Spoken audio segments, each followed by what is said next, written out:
किसान भाइयों नमस्कार। अगर आप भी प्याज लगाते हैं 1 बीघा, 4 बीघा, 10 बीघा या फिर 50 बीघा, कितना भी प्याज आप लगाते हैं तो अब सरकार आपको देगी प्याज भाव के लिए सब्सिडी।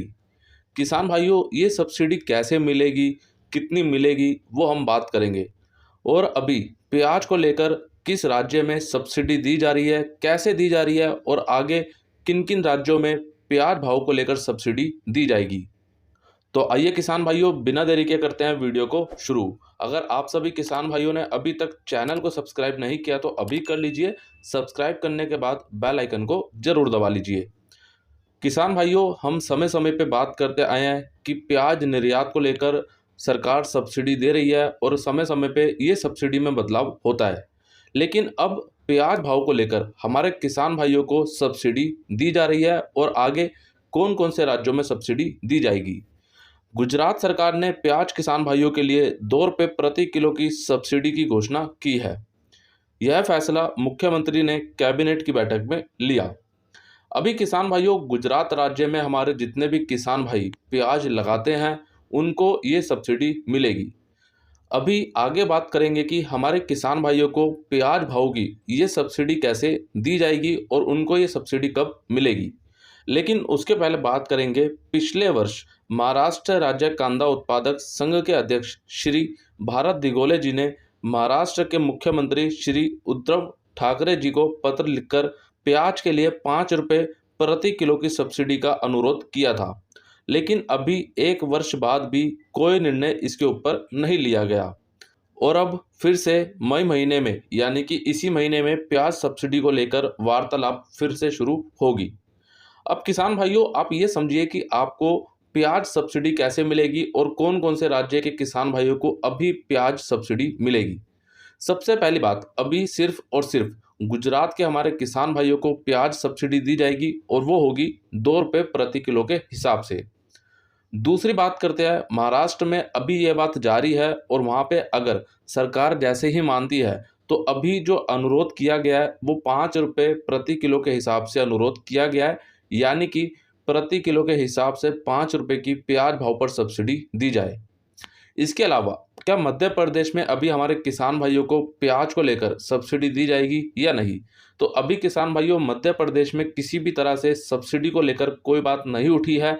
जब तक हमारे किसान भाई खुद आगे नहीं आते हैं तब तक ये बात आगे नहीं उठेगी। तो मेरा सभी से अनुरोध है कि हमारे जो भी बड़े बड़े यूट्यूबर हैं या फिर हमारे बड़े बड़े किसान भाई जो भी हैं या हमारे व्यापारी भाई क्यों ना हो, सभी ये मांग करें कि मध्य प्रदेश में भी हमारे किसान भाइयों को प्याज के लिए सब्सिडी दी जाए और कम से कम ₹5 तो सब्सिडी मिलनी चाहिए, जो सब्सिडी की मांग अभी महाराष्ट्र में चल रही है। बाकी किसान भाइयों आप इसका कितना समर्थन करते हैं आप कमेंट बॉक्स में ज़रूर बताइए। अब बात करते हैं कि अभी गुजरात में जो सब्सिडी मिल रही है उसका पूरा प्रोसेस क्या है, आपको सब्सिडी कैसे मिलेगी प्याज भाव के ऊपर और आपको क्या क्या करना होगा। किसान भाइयों सबसे पहली शर्त यह है कि अगर गुजरात में हमारे जो भी किसान भाई प्याज सब्सिडी लेना चाहते हैं वो अपना प्याज केवल मंडी में ही बेचें। अगर वो मंडी से बाहर कहीं प्याज बेचते हैं तो उनको सब्सिडी नहीं दी जाएगी। मतलब कि ये हुआ किसान भाइयों, जब आप अपना प्याज मंडी में लेकर आएंगे तो मंडी में पूरा डाटा वहाँ पे बनाया जाएगा कि कौन से किसान भाई ने कितना प्याज बेचा और उसके आधार पर ही आपको ये सब्सिडी दी जाएगी। दूसरी सबसे बड़ी बात किसान भाइयों, जो भी आप प्याज लगा रहे हैं उसका पूरा बायोडाटा आपको देना पड़ेगा। मतलब कि आपके पास कितनी ज़मीन है, मान के चलिए आपके पास 10 बीघा ज़मीन है तो आपको 10 बीघा ज़मीन के अपने कागज़ दिखाने पड़ेंगे, जिसको देखने के बाद या फिर जमा कराने के बाद आपको ये सब्सिडी दी जाएगी। ऐसा किसान भाइयों अभी गुजरात में ये प्रोसेस चल रहा है। बाकी जो भी आधार कार्ड हो गया आपका या बाकी जो भी छोटे मोटे डॉक्यूमेंट जितने भी होंगे वो सभी आपको लगाने होंगे। अब सवाल ये आता है कि करण भाई इतना तो हमें समझ आ गया, लेकिन अब ये बताइए कि हमें प्याज भाव की सब्सिडी कैसे मिलेगी और कब मिलेगी। देखो किसान भाइयों ये सब्सिडी कब मिलेगी ये तो अभी सरकार ने कुछ नहीं बताया, लेकिन जहाँ तक अभी मुझे लगता है किसान भाइयों, जैसे आप अपने सभी डॉक्यूमेंट जितने भी दस्तावेज आपके होंगे वो अगर आप जमा करा देते हैं और जब आप प्याज बेचेंगे तो उसके कुछ दिनों बाद ही या फिर महीने के अंदर अंदर आपको ये सब्सिडी मिल जाएगी। अब ये सब्सिडी किसान भाइयों कब तक मिलेगी वो तो मैंने आपको बता दिया कि हो सकता है कि आपको महीने के अंदर अंदर मिल जाए, या फिर आपके जब भी दस्तावेज पूरी तरह से तैयार हो जाएंगे, पूरा डाटा वहाँ पे आपका इकट्ठा हो जाएगा, उसके बाद आपको ये सब्सिडी दी जाए। अभी ये पूरा सिस्टम किसान भाइयों गुजरात में चल रहा है, और आगे चलकर किसान भाइयों ये सब्सिडी वाला जो सिस्टम है मुझे लगता है कि सभी राज्यों में होना चाहिए, क्योंकि हमारे किसान भाइयों की जो लागत है वो दिन प्रतिदिन बढ़ती जा रही है, जिसके चलते ये सब्सिडी मिलनी चाहिए। लेकिन यहाँ पे किसान भाइयों से मेरी कुछ बात हुई और उन्होंने बोला कि करण भाई इस सब्सिडी का कोई फ़ायदा नहीं है। अब यहाँ पर किसान भाइयों मेरी खुद की एक निजी राय मैं केंद्र सरकार हो या फिर हमारी राज्य सरकार ही क्यों ना हो उनको देना चाहूँगा। जो आप सब्सिडी अभी किसान भाइयों को दे रहे हो, ये सब्सिडी आप अगर प्याज निर्यात पर यानी कि ओनियन एक्सपोर्ट पर देते और अच्छी सब्सिडी देते, तो आज जो कंटेनरों की समस्या आ रही है, या फिर जो ज़्यादा टैक्स हो रहा है, या फिर जितनी भी वहाँ पे समस्याएं देखने को मिल रही हैं बॉर्डर पर हमारे प्याज निर्यातक भाइयों को, वो नहीं देखने को मिलती। और एक अच्छा निर्यात होता तो खुद ब खुद आज हमारे किसान भाइयों को प्याज का एक अच्छा भाव मिल पाता। क्या किसान भाइयों आप इस बात से सहमत हैं या नहीं? ये बात किसान भाइयों मैंने इसलिए बोली क्योंकि हम देख रहे हैं समय समय पे फसल बीमा भी सरकार दे रही है, या फिर जो भी फसलों को नुकसान पहुंचता है उसके लिए जो भी सरकार के द्वारा अनुदान दिया जाता है वो हम सभी को पता है कि कितना मिलता है, कैसे मिलता है। और उसी का एक दूसरा रूप किसान भाइयों आप इसको बोल सकते हो कि एक सब्सिडी दी जा रही है। अगर किसान भाइयों ये सब्सिडी 5 रुपये से लेकर 10 रुपये तक होती, तो हम यहाँ पे बोलते कि हाँ हमारे किसान भाइयों के लिए बहुत अच्छी बात है। लेकिन 2 रुपये में क्या होगा? ये बात किसान भाइयों मैंने इसलिए बोली क्योंकि इस वर्ष हमने देखा है प्याज उत्पादन में काफ़ी ज़्यादा गिरावट देखने को मिली है, और जो किसान भाई हमारे 1 या 2 बीघा प्याज लगाते हैं उनका उत्पादन इस वर्ष 80 कट्टे या फिर 60 कट्टे के आसपास ही देखने को मिला है। अगर मान के चलिए हम बात करते हैं कि 80 कट्टे प्याज का आपका उत्पादन आया है प्रति बीघा, तो आपको कितने रुपए की सब्सिडी मिलेगी? तो इसमें तो शायद मुझे लगता है कि आपका भाड़ा भी नहीं निकलेगा। बाकी किसान भाइयों प्याज भाव की सब्सिडी को लेकर आपकी क्या राय है, आप लोग कमेंट बॉक्स में ज़रूर बताएं। अब आप सभी किसान भाइयों के लिए एक महत्वपूर्ण सूचना।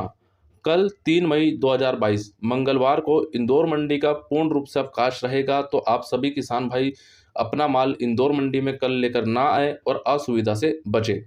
बाकी किसान भाइयों आज सुबह आपको रविवार धमाल का वीडियो चैनल पे दे दिया गया है। अगर आपने नहीं देखा तो इस वीडियो को देखने के बाद ज़रूर से ज़रूर देखें। अब किसान भाइयों यहाँ पर हम थोड़ा सा मौसम के बारे में बात करते हैं। पिछले 1 से 1.5 महीने में गर्मी अपने चरम पर पहुँच चुकी थी। मध्य प्रदेश के कुछ जिलों में तापमान 45 डिग्री के पार भी पहुँच चुका है। लेकिन अब 9 मई 2022 से 12 मई 2022 तक इंदौर, नीमच, धार, उज्जैन सहित मध्य प्रदेश के कई जिलों में धूल भरी आंधी के साथ हल्की मध्यम बारिश हो सकती है।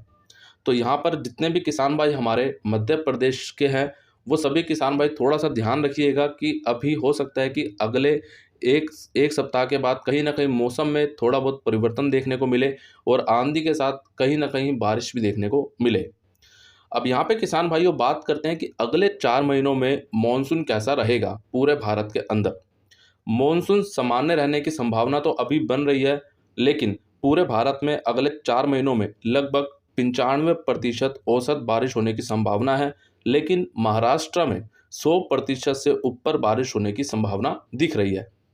वहीं बात करें मई महीने के अंत में, यानी कि इस महीने के अंत में बंगाल की खाड़ी में भीषण निम्न दबाव की पेटियां बनेगी और तूफानों के लिए अनुकूल वातावरण बनेगा, जिसके चलते 10 मई 2022 से लेकर 15 मई 2022 तक कई राज्यों में बारिश देखने को मिल सकती है।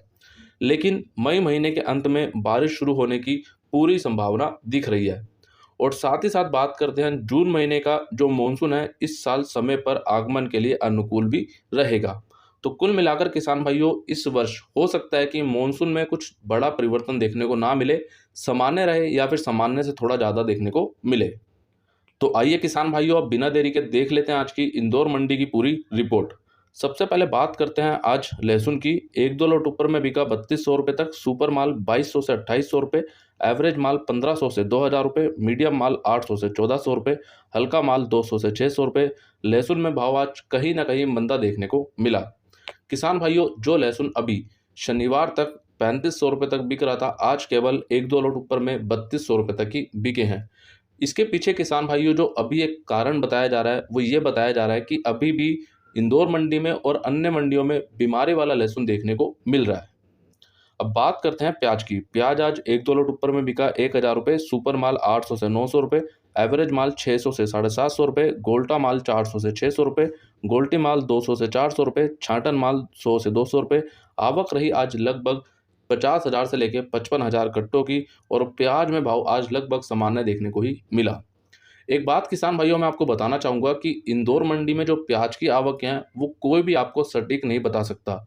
सब लगभग ही बताएंगे आपको, क्योंकि इंदौर मंडी में जो आवक हैं उसका कोई भी एक प्रॉपर एक सही डेटा वहाँ पे नहीं रखा जाता, क्योंकि इंदौर मंडी में जो आवक हैं वो लगातार आती रहती हैं, चाहे रात हो या दिन हो। लेकिन आज़ादपुर मंडी में ऐसा नहीं है। दिल्ली आज़ादपुर मंडी में रात को ही केवल जो ट्रक आते हैं उनको ही एंट्री दी जाती है और उसके बाद एंट्री बंद कर दी जाती है। तो दिल्ली आज़ादपुर मंडी में आपको एक प्रॉपर डाटा प्याज आवकों का मिल जाएगा, लेकिन इंदौर मंडी में आपको सभी लगभग आवकें बताई जाएंगी। अब बात करते हैं आलू की। चिप्स आलू बिका 900 से 1500 रुपये, एलआर आलू 800 से 1300 रुपये, राशन आलू 900 से 1300 रुपये, ज्योति आलू 700 से 1450 रुपये, छाटन आलू 300 से 750 रुपये, गुल्ला माल 300 से 600 रुपये। और आलू भाव में आज थोड़ा बहुत सुधार देखने को मिला है।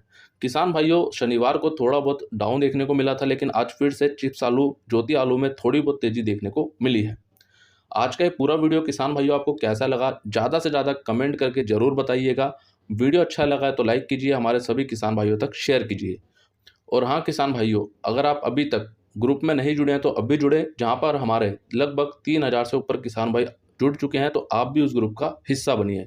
बाकी इंस्टाग्राम, फेसबुक, ट्विटर सभी का लिंक इसी वीडियो के नीचे डिस्क्रिप्शन में दिया गया है, जाके आप विजिट करें।